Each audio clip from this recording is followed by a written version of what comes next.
start.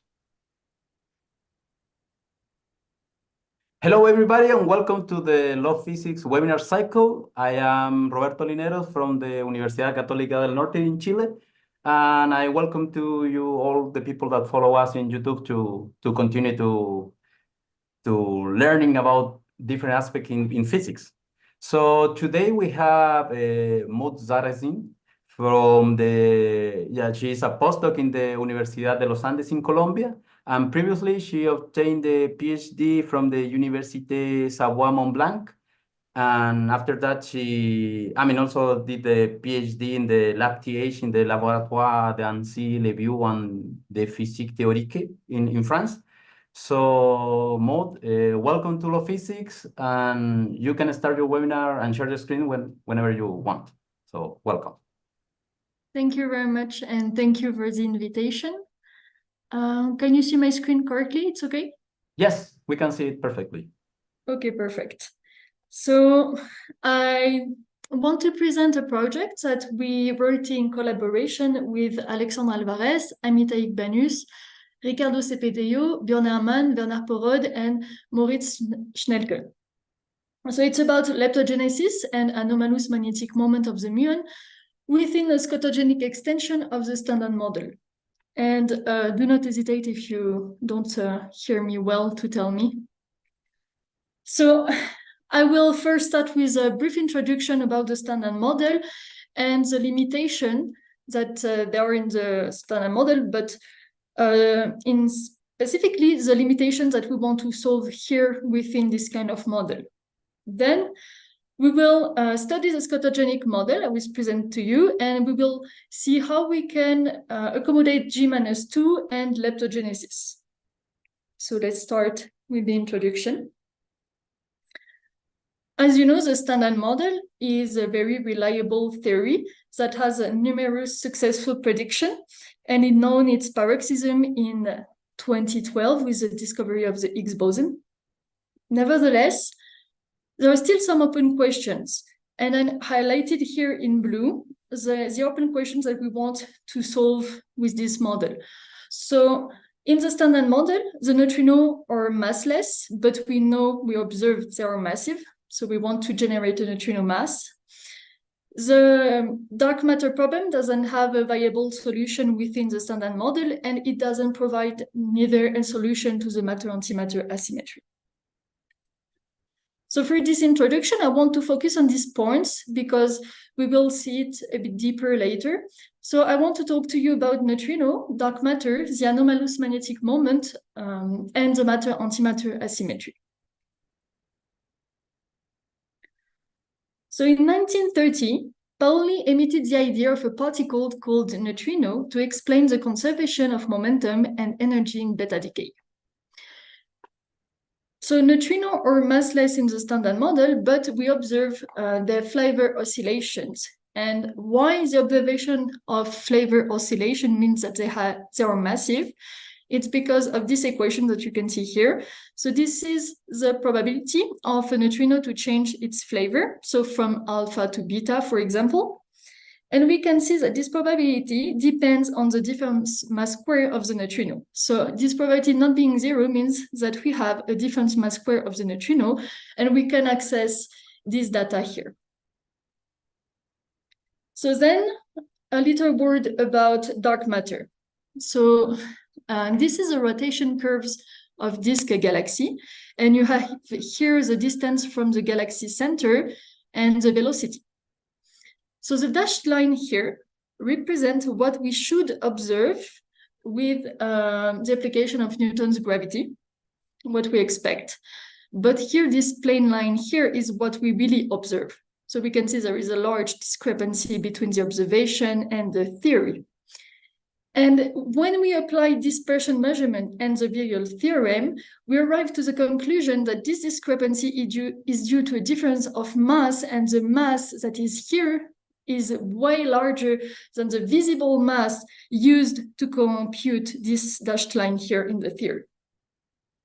And you can have this observation also in all kinds of galaxies, not only the disk galaxies. And you have other evidence of the missing mass problems that can be in galaxy cluster into the CMB, BBN, or BAO. And I want to count you a little story about historically how we solve a missing mass problem. So I want to count the story of the French astronomer Le Verrier. Le Verrier observed the discrepancy between Uranus' motion and Newton's law. So he wrote to his friend, Johann Gottfried Gale, another astronomer.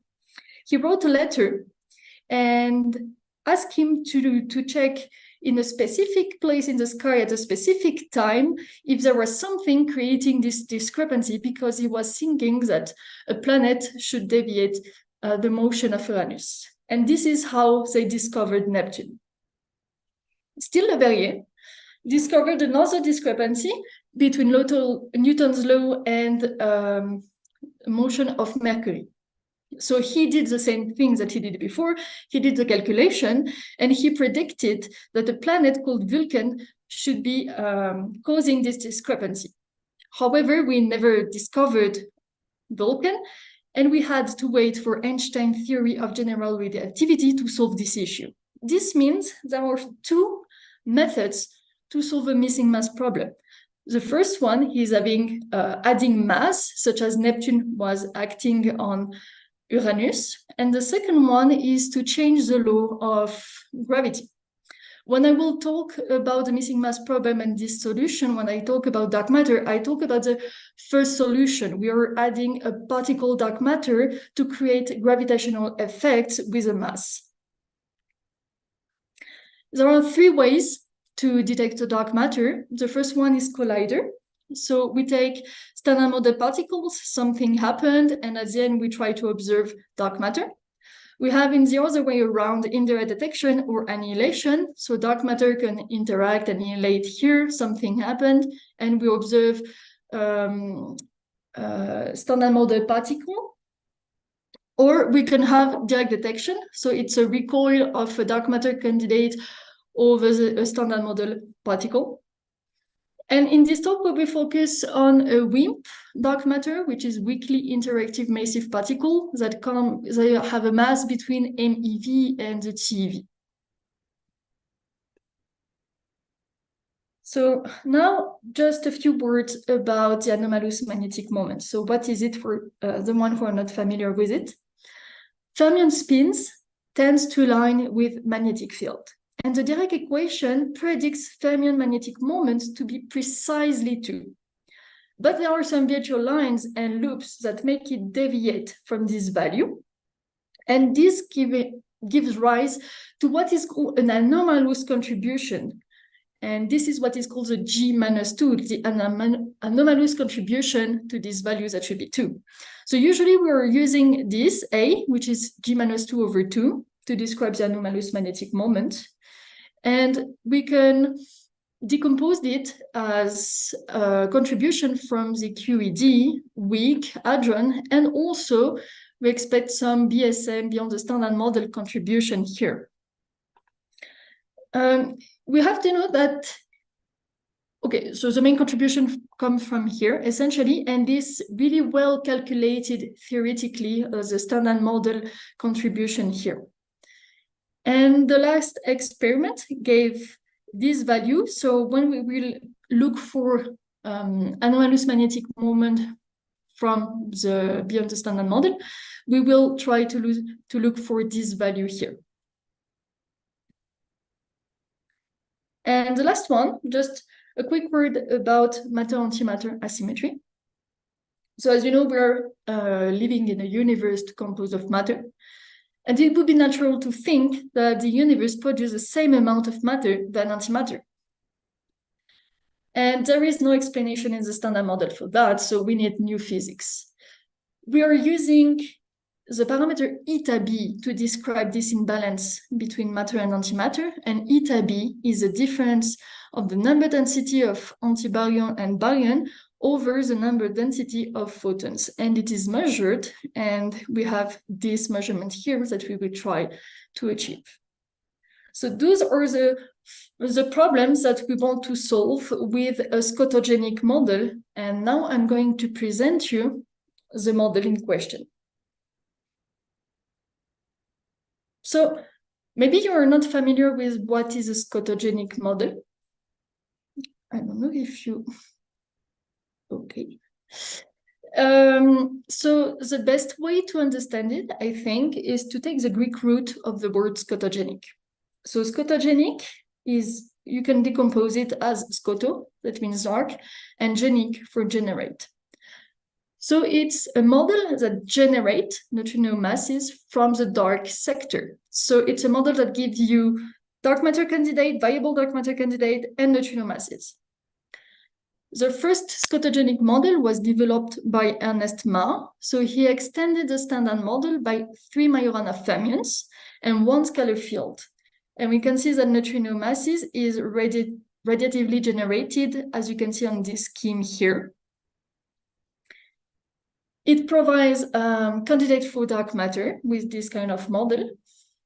And you can find a classification of the scotogenic models in the paper written by Restrepo, Zapata, and Yaguna. So this is the model we're going to study during this talk. So the fermion sector is extended by 2 singlets F, Fa and Fb that you can see here, and 1 Dirac doublet psi. Psi is composed of psi1 and psi2, and you have some neutral particle and some charged ones. The scalar sector is extended with 1 singlet scalar S, as you can see here, and 1 doublet phi, where phi has a charged particle here, a neutral scalar, and a pseudoscalar A0. And to ensure dark matter stability, we impose a Z2 symmetry, which means the lightest particle cannot decay, and if the lightest particle is also neutral, it will be our candidate for dark matter. So let's have a quick look at the scalar sector. I'll just remind you, we added 1 singlet S and 1 doublet phi, and here H denotes the Higgs boson, the Higgs doublet. And we have some mass term and complex for the Higgs. We have a mass term here for the singlet scalar and a self-coupling term. We have a mass term for the doublet and a self-coupling term here. And we have coupling between the new scalars and the Higgs boson, as you can see with the lambda, like here and here. And finally, the last coupling is a trilinear coupling that couples the Higgs to the new singlet and the new doublet here. So after electroic symmetry breaking, one can write the mass matrix for the neutral fermion here, and after diagonalizing it, we have 2 eigenstates, which are phi10 and phi20, or physical particles here that are mixing between the singlet and phi0 that come here from the doublet. We can do the same exercise here for the fermion sector. So first, we have here kinetic terms for new fermions, a Majorana mass term for the new singlets, a Dirac mass term for psi1 and psi2, and Yukawa couplings that couples our new fermions to the Higgs boson.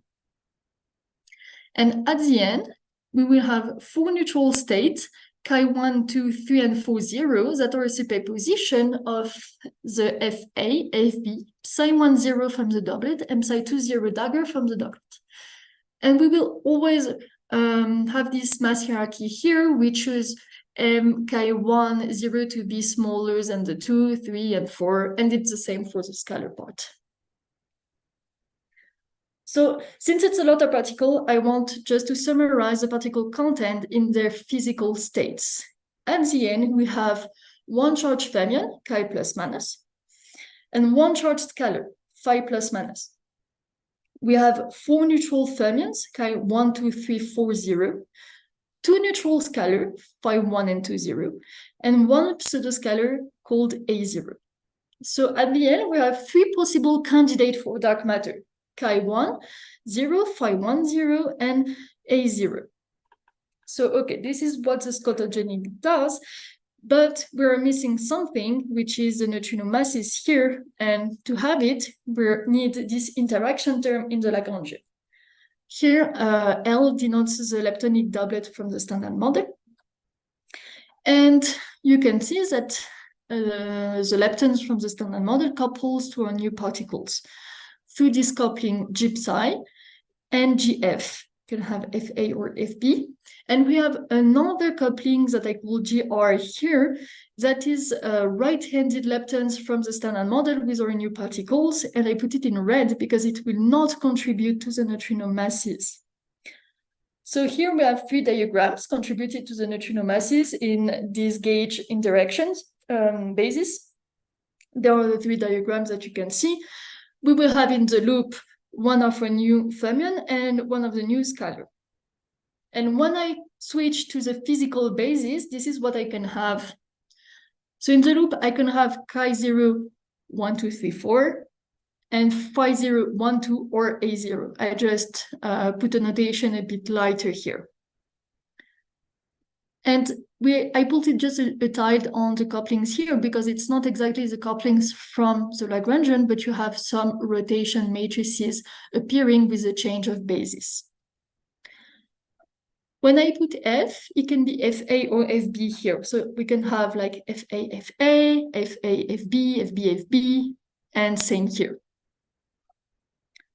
So now I want to show you how we compute the amplitude, the scalar part of this amplitude. So I took a generic one with a G and G. Let's not take a specific one. And what we see between the 2 spinors here is an element of the mass matrix of the neutrino. So here we will have the G couplings, then we have the masses of the fermion in the loop, and we have a B0, which is a Baryon-Weltman integrals that will take into account the mass of the fermion in the loop and the mass of the scalar in the loop. So at the end, I can generalize this expression for the neutrino mass matrix mu, and I can write it as a product of a matrix containing the couplings from the Lagrangian, a matrix containing the loop calculation here with the rotational matrices, the masses, the B0. And at the end, I've got something like this. So if I diagonalize this, I will have 3 eigenvalues values, so I can have 3 non-zero neutrino masses. So I told you before, we have access to the difference mass of the neutrino, and those are the values that we have for the difference mass squares. And as you can see, these intervals are very small and very restrictive. So it will be very difficult to put a value in my couplings here, my masses, etc., and having then this matrix, diagonalizing it, and having my eigenvalues in these intervals. So since it's almost impossible, or at least very difficult, we're using a Casasibara parametrization. So instead of just putting numbers in these couplings, we will compute the couplings from the neutrino data. So the G couplings, the G matrix here, is now a product of the loop calculations that we saw before, an orthogonal 3x3 matrix, and neutrino data. So D nu is a diagonal matrix containing the mass mu1, 2, and 3, and this is a PMNS matrix. So now that we know how we can have the correct neutrino masses, we have 3 candidates for dark matter, we want to scan the parameter space of this model. And to do that, we're using this numerical strategy. So first, we build a model within Sarazin, which is a mathematical package. Then we compute the mass spectrum and observable just averaging ratio of decay, violating, lepton flavor with phenol. We implement the model in micro-omegas. Micro-omegas gives us all dark matter related constraints, such as Billig density or for the direct detection. So spin independent cross-section, spin dependent cross-section. And then at the end, we mix a bit all of that and we use it into a Markov chain Monte Carlo to scan the variable parameter space of the model, because we have a lot of parameter, so it will be more efficient. So for the one that are not familiar with what is Markov chain Monte Carlo or MCMC, this is a bit how it works. So imagine here that we have our 20-dimension parameter space, and we want to probe the region with the highest likelihood. High likelihood means almost 1. So if we have a point here, n, in the parameter space, we want it to move and go here to n+1 and scan all these blue regions, and then having another points that can come here and scan all the region, etc. This is how we compute the likelihood. So it's the observables that we have from Spino or micro-omegas with the difference with the experiments. And then at the end, the total likelihood is the product of all the likelihoods. So how does it work in our numerical strategy exactly? So we have at the beginning some random selection of all the parameters. It's what we saw before. So it's the masses, I show you the couplings, etc. And we use those information also to compute the G couplings with the Casasi-Bara parametrization. And once we have all our couplings, masses, we put this into Spino and micro-omegas. Then this will compute the likelihood, and if our new likelihood is higher than the previous one, we take the point. If it's not, we do not take the point, with some probability to take it, because we don't want to get stuck in a black region like this. So when I say here observable minus experimental, this is what we call the constraints, and I'm going to show you what constraints we're using. So we are using the Higgs mass, branching ratio of the decay violating lepton flavor. I highlighted here in gray the more constraining constraints. So mu2 gamma is one of the most constraining one. Conversion rate into the nucleus are quite competitive with the mu2 gamma. And we use also relic density with the Planck data here. And direct detection. So for this paper, we used first xenon 1 ton, and then we used also LZ. So how does it work exactly? I'm taking these couplings, GR couplings to the electron. And here in black, we can see a line that has no constraints. It's a random walk in the parameter space. We can see that we can probe all the parameter space for the GR. If I wanted it to probe around -2 to 2, it would be -2 to 2, but here we chose this value here. And when I apply, for example, dark matter constraint in red, you can see that it doesn't change that much the shape of GRE, which means that this couplings is not that sensitive on the dark matter constraints. However, when I apply LFV constraints, we can see that it shapes our coupling. So this is the idea of the MCMC to probe this parameter space. And we can see the same kind of result for Yukawa coupling. So we have the random walk here in black that probe all the parameter space. And then when we apply LFV constraint, we have some shape here appearing. And this is how it works on the constraint side. So for example, if I don't apply any constraints, the relic density can take any kind of value, as you can see here, but it's not what we want. We want it to fit the data. And at the end, when we apply dark matter constraint, we are around 0.12. And the same here for the Higgs mass. If we didn't apply the constraint, we could have any kind of value, but here we have a pike around 125 GeV. So this is the first result I want to show you on the G-psi coupling here, but it's exactly the same result for GFA and GFB couplings.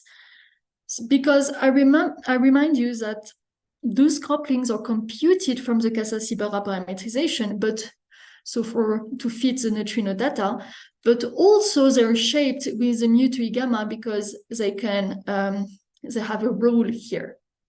So we can see that the couplings are around 10 to the power minus 5, a bit for all mu e and 2. Now, I want to show you the histogram of the mass of the dark matter depending on the nature of dark matter. So here is an unconstrained sample, as we saw before, random walk. So when the dark matter is a pseudoscalar, A0, it's in green. When it's a scalar, phi 0, 1, it's in blue here. And when it's a fermion, chi 0, it's in red. And we can see that naturally, without constraining the model, it tends to prefer a fermionic dark matter here. And when we apply all the constraints, this tendency tends to be even more emphasized here, and we even have a predictive mass for the fermion between 1 and 1.2 TeV. So I want to focus on this spike here and to understand why do we have this tendency to prefer the fermionic dark matter and between this mass range here. So this first plot is the mass of the dark matter, but only when the dark matter is a fermion, and this is the projection on the relic density. As you can see, we are doing a random walk here because those lines in green are the one from the Planck data. We have two colors, one when the dark matter is more singlet-like, and another one for a dark matter more doublet-like. So in red, it's more singlet, and blue, it's doublet-like. And we can see we have this band here that tends to push the relic to the good here relic density with this mass range that we just saw before. So in this mass range here, we have mainly a doublet-like dark matter. And what does it mean? Coming from the doublet, it means that the mass difference with the charge 1 will be very small, as you can see here, and we will have a lot of coannulation processes that can appear between our chi10 dark matter and the chi plus minus and chi20. So this is the main coannulation processes appearing here. It's mainly chi1 and chi20 going into a toto bar, chi10 and chi plus minus to du bar, and chi plus minus and chi plus minus to toto bar. This brings the relic to the correct current data from Planck. And this is why the model prefers, after the MCMC, a fermionic dark matter. The last plot I want to show you is the indirect detection. So this is the spin-independent cross-section over the mass of the dark matter. And here you only have points when the dark matter is a scalar one. So you have two colors when it's more singlet or doublet-like. And what is interesting here, and I want to show you, so at the beginning, we did a scan with a xenon 1 ton limit, but when we put LZ here, we can see that we still survive this limit. And we can see that we even survive the projection of future experiments, just such as xenon and ton and Darwin, which is very good for the model. So let's have a quick summary before going to the next part. So the standard model here was extended by two scalars, one doublet and one singlet, and three fermions, one doublet and two singlets. The model provides three non-zero neutrino masses and a viable candidate for dark matter, and the phenomenology is quite large because we can have a scalar, a pseudoscalar, or a fermion. So this model emphasizes a fermionic dark matter with a mass between 1 and 1.2 TeV. And the model survives the projection of the xenon and ton and Darwin experiments. So now we will talk about leptogenesis and the g-2. So I just remind you, this is our particle constant. This is how we have neutrino masses. And those couplings appearing in the loop are computed through the Cassassipara. They are not free. And I want to show you, so this is the diagram for the G-2 of the muon. So in the loop, you will have a G couplings with the muon and another G couplings to the muon. And here you have the diagram for mu to E gamma. And you will have a coupling for the muon and a coupling here to the electron. And we know that this diagram has to be really small. The branching ratio has to be below 10 to the power minus 13. And we saw before that to have that, usually we had couplings around 10 to the power minus 5, which means that this product is around 10 to the power minus 10. But here, we saw before in the introduction that we want something of the order 2.5, 10 to the power minus 9. So not the same order of magnitude. So we want mu to be high and the product with E to mu to be very small. And how can we have that? We can have that by creating a hierarchy between the couplings, meaning that we want E to be very, very small and the couplings to mu to be of the order of 1. But I remind you that the couplings are not selected, they are computed to fit neutrino data. So the only solution that we have to play with that and creating this hierarchy is to play with this rotational matrix and the angle entering in this matrix. At the end, this is what we obtain. So the first plot here is for GR, and GR, I remind you, is not computed by the Cassassipara. It's not a coupling that is used for the neutrino masses. And we can see that just to trying accommodating mu to E gamma and G-2, we have something for the mu of the order 1 or 0.1. And here for the E, something around 10 to the power minus 6, minus 7. But for the couplings coming from the Cassassipara and the hierarchy we tried to create it, then we obtained this kind of plots here. It would be the same for the GF. So I'm just showing you this one as an example. We have for the mu something of the order 1 or 0.1, and here you can see something very small of the order 10 to the power minus 11 or 9. So at the end, this is the histogram that we obtain for the BSM contribution to the G-2. This is the value that we want, and we can see that the main pike here is between these intervals, between 2 and 3 here. So this is good. We succeeded to accommodate the G-2 here, but as you can see, the histogram is has a bit of, has a lack of statistics because we only have 6,000 points. We only have 6,000 points because creating this hierarchy between the couplings, playing with this orthogonal matrix R is very time consuming. Okay, and now I want to finish with the leptogenesis part. So, as we said before, there is an imbalance between the number density of baryon and antibaryon. This could be explained by an initial condition, or it could be generated dynamically. And we have some reason to think that it was dynamically generated. First one is, if it was an initial condition, well, it would have been very fine-tuned. And you could tell me, well, yes, it's not really a problem to fine-tune some parameter. Yeah, that's right. But if it was also an initial condition, it would have been washed out by inflation. And we have reason to think that inflation took place in the early stage of the universe. So I remind you that the baryon asymmetry is defined by this parameter eta b, the difference between the number density of antibaryon and baryon over the number density of photons. And we want to do leptogenesis here.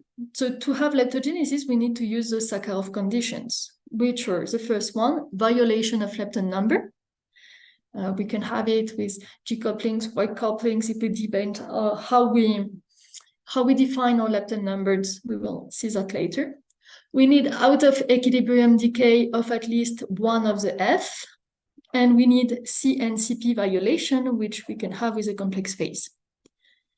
So as we saw before, the main candidate here for dark matter is a fermion one that is more doublet-like. This is why it will be the F that will drive leptogenesis. I also, here, you can see I wrote everything in the gauge basis because leptogenesis occurs before electrolyte symmetry breaking, and so it's more convenient to work in this basis here. So it will be the decay of F into a lepton from the standard model and phi, or into psi and H. You can also have, I didn't write it, but you can have L bar and phi dagger, and F into psi bar and H dagger. And those are the lepton numbers association that we need. So because we want lepton violation, we need to attribute lepton number to our new particles. So the leptonic doublet from the standard model, it will be +1, and the right-handed leptons -1. We say that the Majorana fermions here are -1, and the other one psi or +1. So what we want also is a CP asymmetry. So the CP asymmetry is denoted by this epsilon here, and it's the difference of the decay width of F into L phi plus psi H, and F bar into L psi L bar psi phi dagger H, etc. Over the total one. And you can see that if we do the difference of the decay width of F at 3 level, epsilon will be 0, and we won't have any CP asymmetry. So we need to consider loop diagrams here to have a non-zero CP asymmetry. Then we want to track the evolution of particle density and of the B minus L asymmetry, because it's what we want. So to do that, we're using Boltzmann equation, as you can see here. And we have here D and S that are decay and scattering rate. We have the CP asymmetry we just saw before, and we have W that is the washout. And I'm going to talk about it a bit later. So first I want to show you the main result of this paper for the leptogenesis.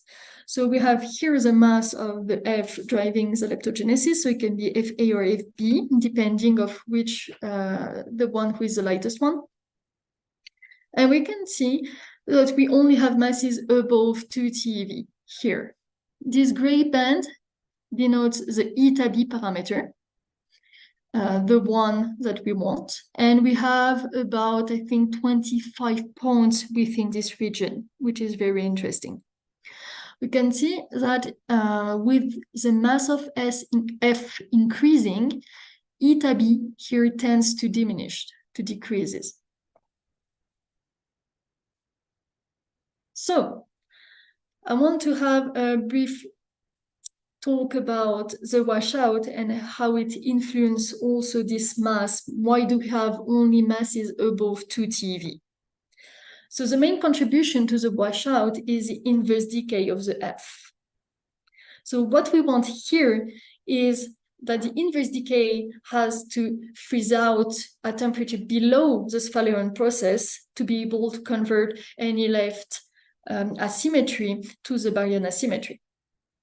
And the Sphalerone took place about 100 GeV, so we want this freeze out of the inverse decay to be below 100 GeV. And the temperature of the inverse decay freeze out is equal to this. So it's the mass of the F over the decay parameter chi. And the decay parameter is expressed like this, and it gives us information about the washout. If the decay parameter is below 1, we are in a weak washout regime.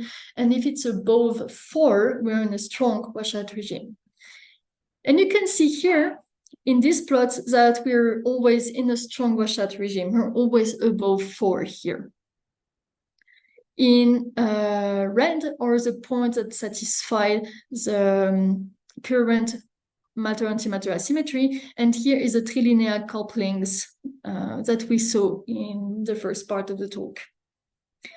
So we can see that the decay parameter decreases when the kappa parameter increases. And this K and strong washout regime give us this, how do you say, this lower band on the mass MF. So MF has to be above 2 TeV here for the Spalerian process to remain active and having our lepton asymmetry converted to the baryon asymmetry. So here we focused on a scenario where we have a fermionic dark matter and more doublet-like we saw before. Leptogenesis is driven by the lightest Majorana fermion F, and the scotogenic model here can explain the baryon asymmetry through leptogenesis. We notice in this model that the eta B parameter tends to decrease when the mass of the fermion increases, which is not an observed result in the classic scotogenic model proposed by Ma. We have also a lower bound on the Majorana fermion mass, which is 2 TeV. And even though the link is not explicit, the decay parameter decreases with the increase of the trilinear couplings. And sorry for the typo. So conclusion here. So we extended this model, the standard model, by 2 scalars and 3 fermions, and we obtained 3 non-zero neutrino masses that fit the current data. We have 3 candidates for dark matter, and we can also accommodate g-2 within this kind of model and the baryon-antibaryon asymmetry while respecting LFD constraint, the X-mass constraint, and dark matter constraints such as direct detection and relic density. To go further, one can study the collider signature of this type of model or this kind of model in a freezing scenario. Also, if we want to be a bit more, to do the thing a bit differently, we could use a triplet fermion model because it's the one proposed in the paper written by Restrepo, Zapata, and Yaguna on the scotogenic model. This one is not classified, and we just extended one existing model with 1 Majorana fermions in order to have more degrees of freedom here. Thank you for your attention. Thank you very much, Maud, for your excellent webinar. It is very interesting, all the aspect that you discuss about the scotogenic model, the g-2 and the leptogenesis part. So first of all, just to remind to the people that are following us in the YouTube transmission, you can write the questions in the chat in the YouTube transmission. Then we are gonna pass the questions to Maud, and we can start with some question from the people here in the audience in the Zoom session. I don't know if Joel, Christian, or Andres has some question to address for Maud about the webinar. No. Personally, no, I know her work, so perhaps Joel. Joel, he raised the hand. So I have a question regarding this is a very basic question of the Markov chain Monte Carlo, because you presented it very nicely regarding how you decide to accept, not accept a point. But then my question there is the selection of points after this still random, or does it depend on having a point being selected? Okay. Can you see my screen? Yes. I'm sorry, you're big. So the thing is, when we select randomly, here's a parameter. And then we have all our parameter in this line here. We want a physical spectrum, and that's all that we want for random walk. So we're just passing everything through spheno and micromegas, and it's like we do not compute the likelihood.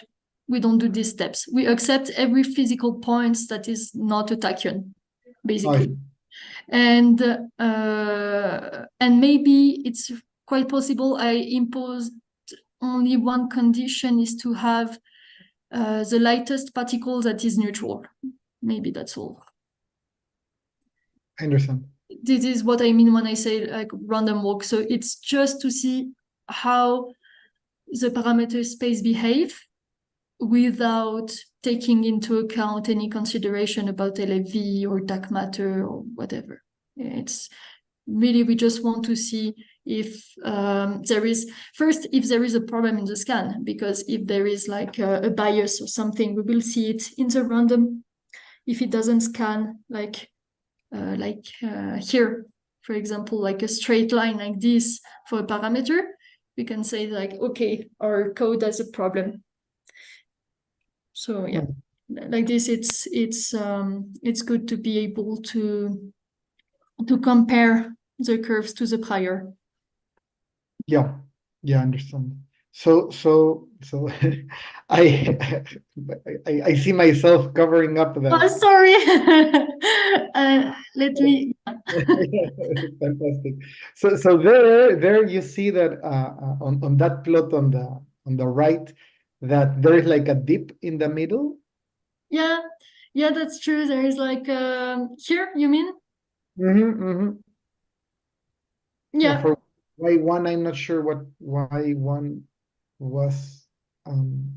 So I'm not sure if it's an artifact of the number of data, if like these couplings need more data, for example, and to flatten, get it a bit more flat. That on the next slide, maybe it's on slide 35, it is. It's on 35. Yeah, there, because you see, you have your distribution of Yes. points, and then right there in the middle, you have like the likelihood going down, very, very, like there's like a small strip over there where the likelihood goes down. Right, so when you see this, you see, okay, it looks more or less uniform, around the allowed area, but there's that small strip in the middle. So I was wondering what caused the decrease in the likelihood right there in the middle. I don't know if you're. Yes, so I think here the likelihood are quite good for the points. I have to say, I'm not sure the likelihood is decreasing. I think it might be some points with same kind of likelihood, but it's a region that doesn't give a lot of points here, because it might be difficult with the other couplings to accommodate a high likelihood.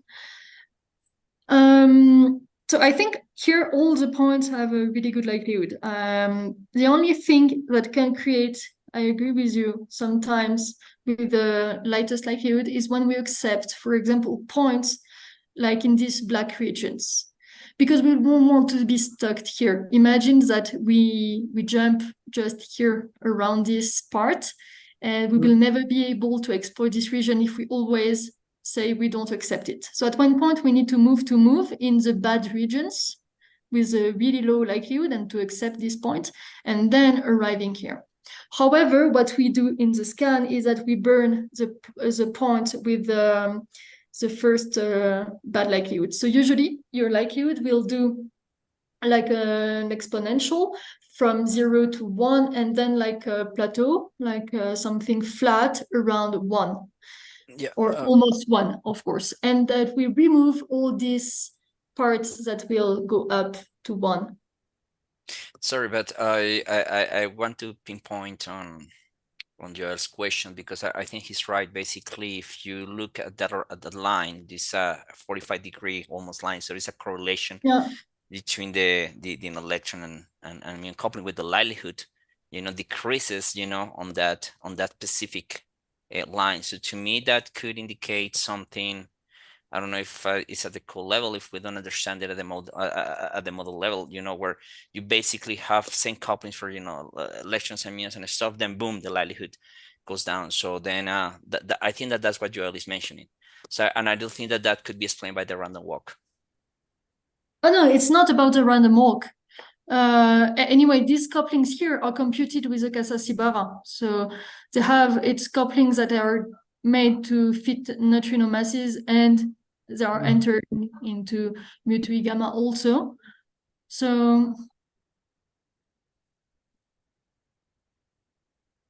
I don't know what to say more. Yeah, but perhaps it will be. I think that the message here is it would be nice to understand that part, because it's definitely interesting.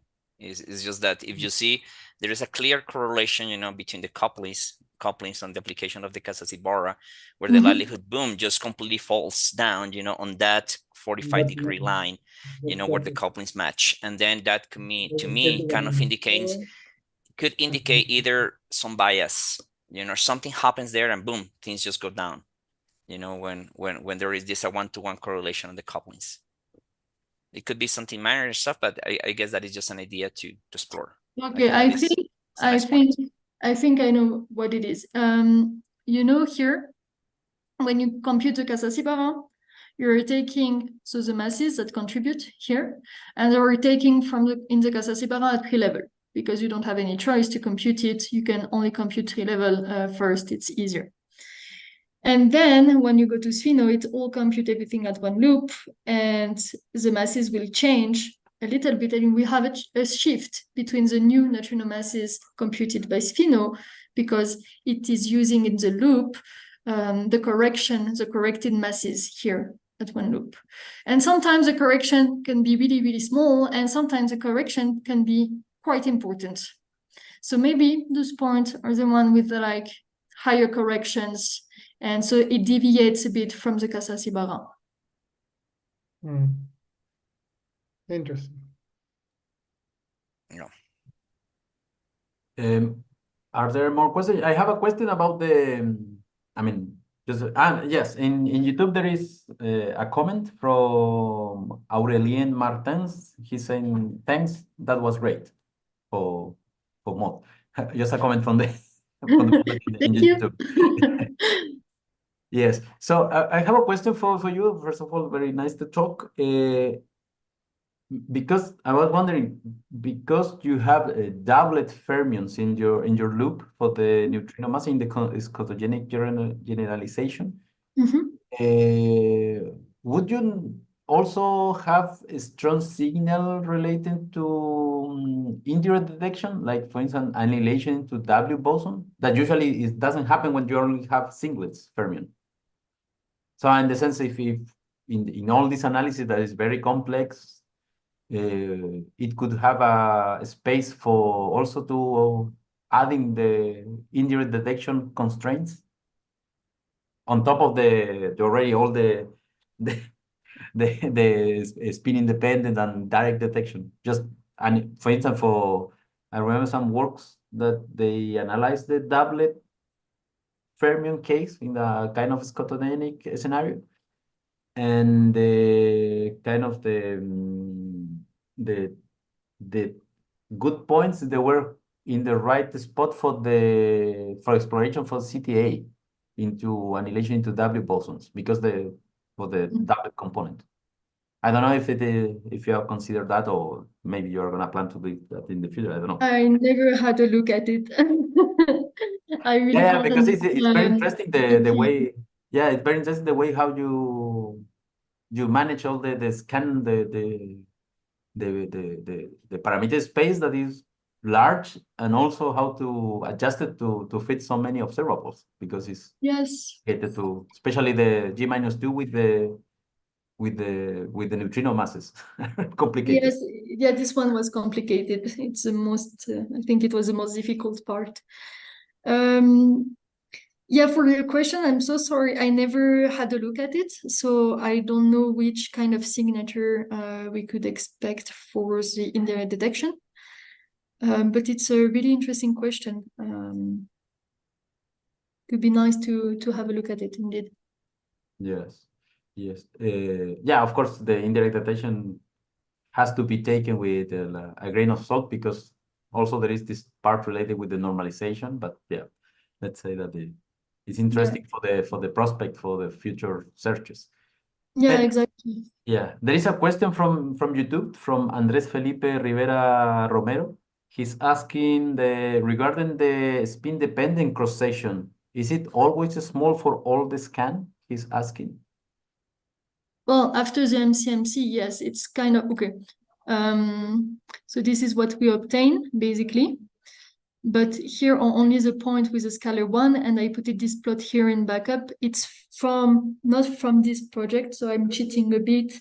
But the only difference is that we have one Majorana fermion removed, so only one Majorana fermion instead of two. And since the dark matter is mainly a doublet when it's a fermion, I was thinking it's still relevant to put this one. So as you can see, yes, it's when the dark matter is a fermion and doublet-like, the spin-independent cross-section can go really, really, really low and way below the limit of the projection of the future experiments. And it's always the case. But not, okay, what you can see, can put it's always the case for the scalar and the fermion. When it's a pseudo-scalar here in this mass range, well, it tends to be suppressed. It tends to not see any more pseudo-scalar particle.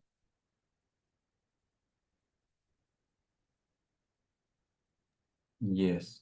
So, okay, let's see what Andres is saying after. For sure maybe he is gonna reply something in the chat. So I don't know, are other questions, because I have another Joel or Christian that are here. Yeah. So when you presented in the slide 31st, I was 31, when you presented the kind of the algorithm, the protocol to looking for with the MC. Yes. So the second part and part of when you have the computation of the likelihood, that part could be replaced like kind of a machine learning search, kind of to replace it with a, I don't know, neural network or something like that to speed up the part of the micro omegas to. Oof. Or no? I mean, it's an open question. I mean, I'm not saying that. I'm going to answer you, don't worry. I have to say that the scan is quite fast. Like this, like it's working like this, it's already quite fast. So there would not be any use for this right now in this specific scenario, but one can always, yes, get it to the next level and do some machine learning things with it. I agree. Would be even more efficient. But for MCMC, like this, with this kind of model, even if we have 20 parameters, it can run really fast. I had some project with this kind of MCMC, and we could have hundreds of thousands of points in 1 or 2 weeks. So. Okay, so it's quite fast. Yeah. At some point was involved in a project in machine learning that actually what the point was trying to, that was more or less the reason for my first question, that was trying to figure out which are the regions where you should do the sampling so that you don't sample bad points, points that are unlikely to have a large likelihood, right? So yes. But you haven't done any of that so far. No, for the moment it's quite efficient. Usually when here in this project, when I said I had a lack of statistics, it was not because of the MCMC, but because of this computation here of the orthogonal matrix and having to extract the angles and solve some equations in order to have like this hierarchy created. This was the time-consuming part. But the MCMC in itself is really fast. And I think I would like lose a lot of time doing the machine learning because I will have to do it. than having the MCMC here. Yes. So, okay, thank you. Andres, the one from Joel has a question, but there is a continuation, a follow-up question from the previous question from Andres Rivera, the one about the spin-dependent cross-section. Is replying, yes, I understand. But is the case for the spin-independent, but the new content you have spin-dependent also? That is the question. I don't know if you got it. We did spin dependent and spin independent cross section, so it's in the constraints, okay. But I just have the plot for the spin independent one, if it's answering the question. Like we considered the spin dependent cross section. Yes. But I don't have the plot to show, so I can't answer. But this talk is based on a paper, right? The one from yes. The one that you So maybe Andres can look for your name in Inspires, and if I don't know if that plot is in the paper. No, you won't have that plot in the paper. Okay. No, we did not do the plot. Okay. But it's in the constraint in the scan, but it's we did not make the plot, sorry. No, don't worry. So I don't know.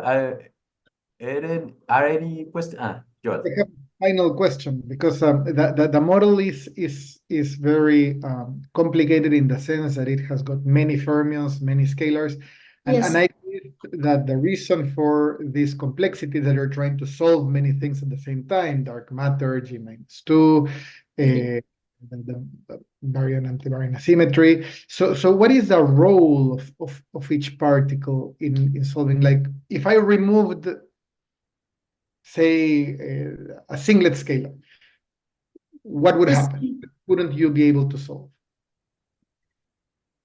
Okay, if we remove the singlet scalar, for example, no, I'm just okay, I can tell you, for example, if we remove this one, because I did the other model without this one. Okay, if we remove this one, we have like, I think it's 6 degrees of freedom less, and we won't be able to do g-2.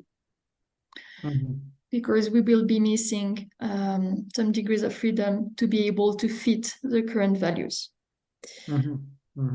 And without this one, it's a scotogenic model that you can find in the classification of it. So the purpose was, in fact, to study scotogenic models that exist and are classified in the paper of Restrepo, Yaguna, and Zapata. And like this, we can study it, and they even explain in the paper when you can have or not dark matter, and if it's viable or not scotogenic models. So this is what was interesting. So in this model, this is why it is so complex. It's because, like you said, we want to accommodate everything. So it's the most difficult part.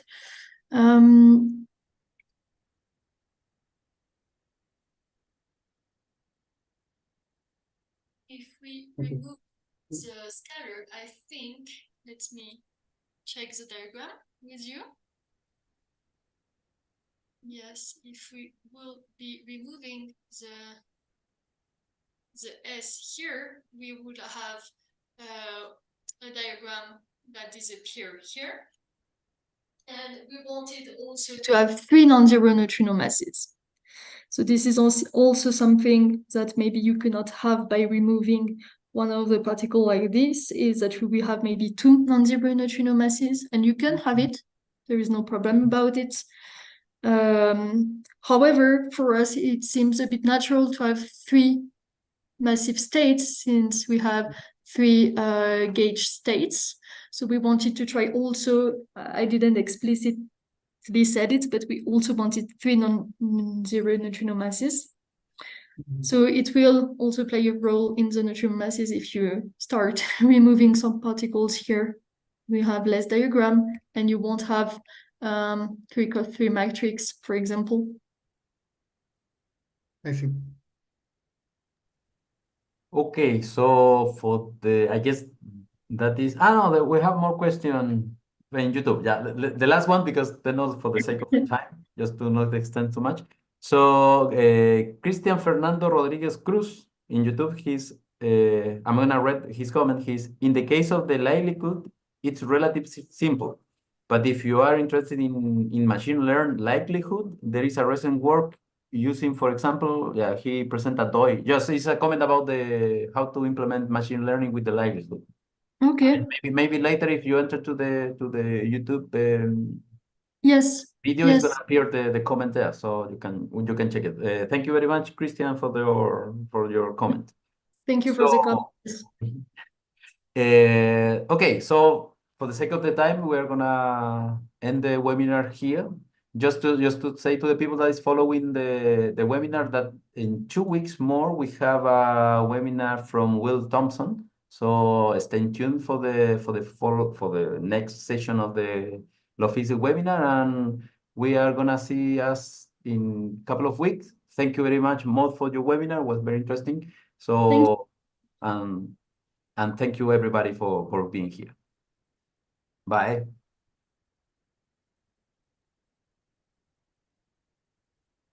Okay, we are